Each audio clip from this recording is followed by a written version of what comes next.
I think that they've got UT Martin and South Alabama. Now, South Alabama did beat Mississippi State last year. I will get that little comment in there. So, I mean, I wouldn't overlook them like, no offense to Presbyterian, but they're not exactly Presbyterian.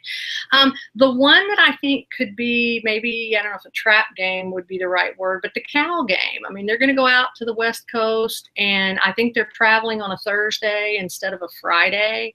They'll get out there. I think they play at 9:30 Oxford time, I believe. If I'm mistaken, let me know. But you could possibly get into that game being determined if it comes down to it at the end. I mean, it could be 1 a.m. 1:30 Oxford time.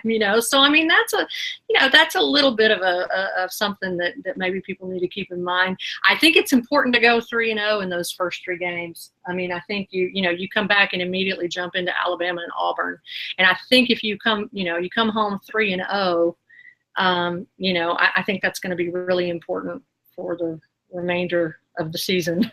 Oh, boy, Evie, I made a big blunder. I just assumed without looking at it, and I looked at their schedule a few weeks ago as I was going through this process, and I totally forgot. No Memphis on the schedule. I was assuming that they had what's not quite an annual game, but usually play the Memphis Tigers, but no Memphis on the schedule. So, yeah, you mentioned the trip out to the West Coast against a mid-Pac-12 team, a team that I believe went 5-7 in Cal last year, but they will throw the ball all over the place as they typically do, so that should be an interesting one.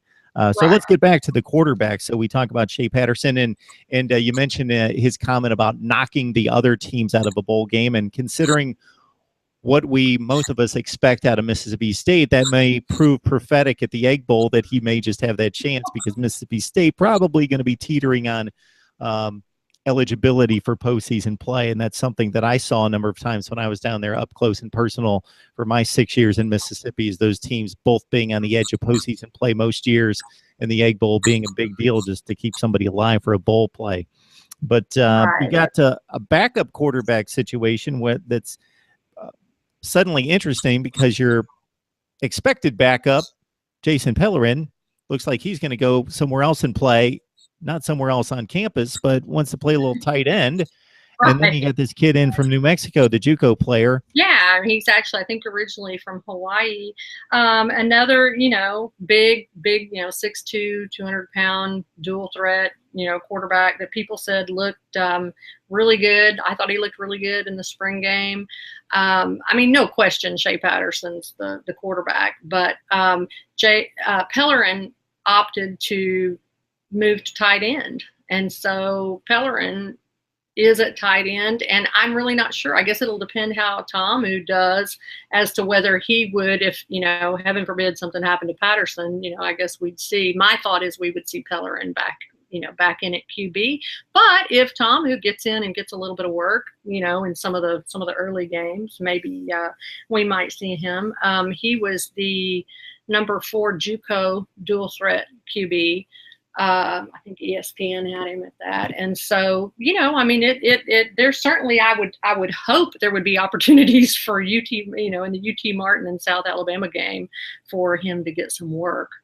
So, I mean, and now anybody at tight end, we lost Evan Ingram, so we're going to have some big shoes to fill there. So we'll get to that. But anyway, it'll be interesting. But it's definitely Patterson. It's like in the past, we've had a couple of questions. Is it going to be Kelly? Is it going to be who?